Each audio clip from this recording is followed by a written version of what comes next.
Так, ассаламу алейкум, Йох Иса Евлоев, ва алейкум салам. Магомед Часигов, Аллах Ряз Кулган, полностью с тобой согласен. Аллах Ряз Халбусу Молчим.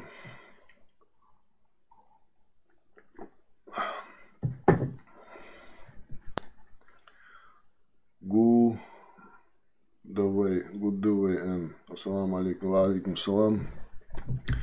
Когда руководители нашей республики, я никогда руководитель республики, потому что я патологически не хочу работать в чем-либо подчинении. Я всю жизнь кусок хлеба себе зарабатывал своими руками и дальше так хочу жить.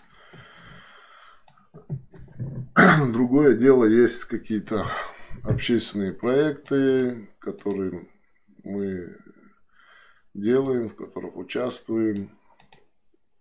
Там курсовое программирование организовали бесплатные, 1,5 года ведем, проводим их. Кое-какие еще проекты собираемся делать. А в руководстве республики мы туда не метим, не собираемся, не горим желанием, нам это не нужно. Так, где? Бегаешь, буацыж, дик руководитель хугор. Нет, от того, что человек что-то говорит, руководить,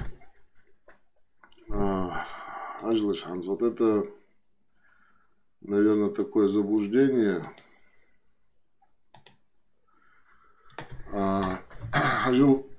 Вот мы смотрим на руководителей региона и говорим, я дик руководитель жбацкий, дик хубар. Ну, это не всегда человек, который, и это проблема, это вот социальная проблема и общественная проблема. Вот какие-то амбициозные люди, он что-то вышел, он там умеет говорить, у него там что-то голос поставленный. Его там, ага, давай, ходи хугвар, эштудар, я живу на халтет,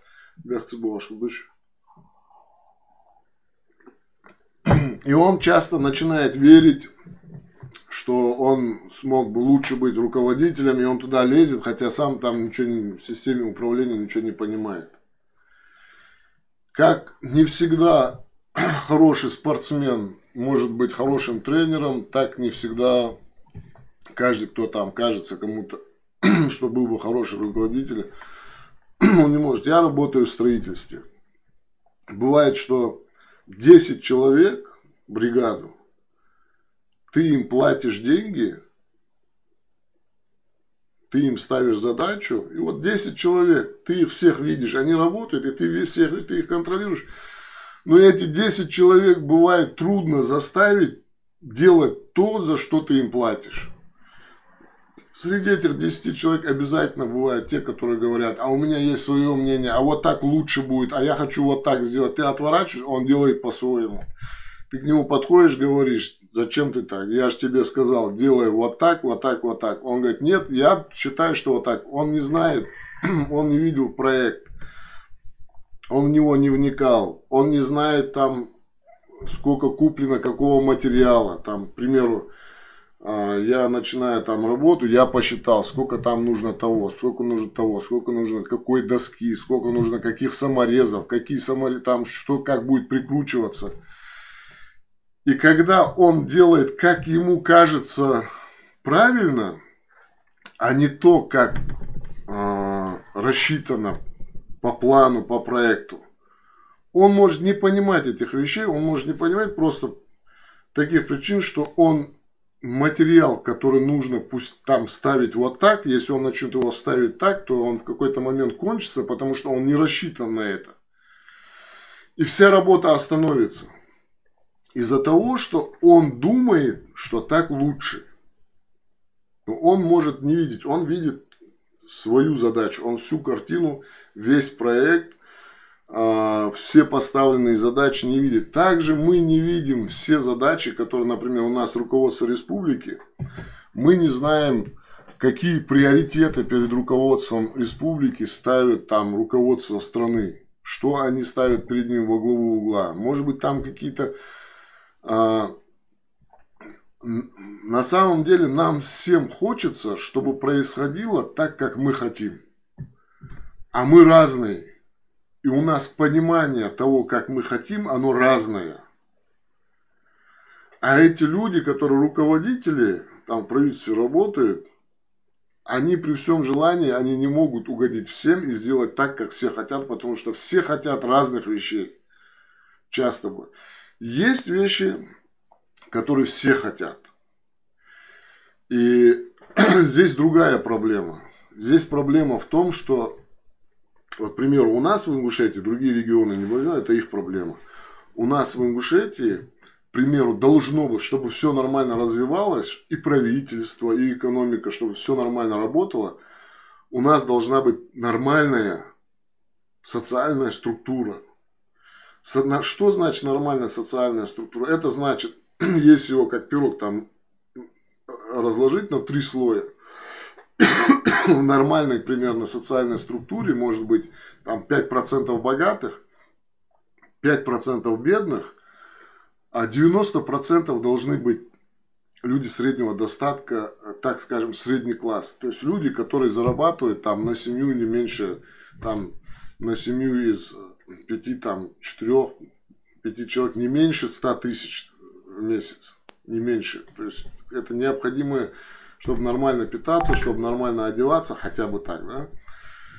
Когда у нас в реальности, ну, у нас многодетные семьи, там нету производств, нету это. Когда у нас в реальности там 5% там состоятельных людей богатых, там какая-то прослойка, там еще 5%, может быть 10% люди, которые имеют там стабильный, хороший доход, там, и не в первом поколении, которые они там стабильно обеспечены. А большая часть у нас как бы не имеют необходимого стабильного дохода. Рассчитывать, что у нас в правительстве будут оказываться 90% нормальные люди, сложно на это рассчитывать. У нас вот как вот это наша есть социальная структура в обществе, у нас будут в правительстве или все время потомственные чиновники, которые по большому счету понятия не имеют о реальной жизни там большинства людей, или потомственные тунеядцы. Ну, они тунеядцы не потому, что они прям генетически тунеядцы, они тунеядцы потому, что по разным причинам, то в советское время в Ингушетии не развивалась ни промышленность, ни производство, там шабашки были, кто-то ездил, кто-то не ездил, потом шабашки остановились, длительная безработица, тотальная большая безработица.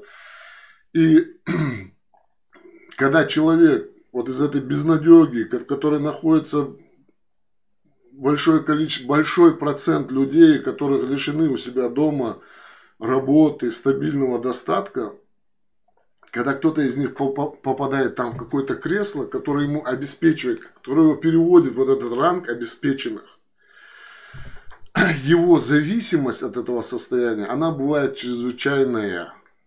И он боится потерять, его страх потерять этот статус и вернуться, вот выпасть оттуда и оказаться или потомственным чиновником, который вылетел из обоймы, или потомственным тунеядцем, который пробился там на какую-то должность и потерял ее по какой-то причине и опять стал безработным. Это очень большая социальная, психологическая нагрузка, и они становятся очень перед жестким выбором.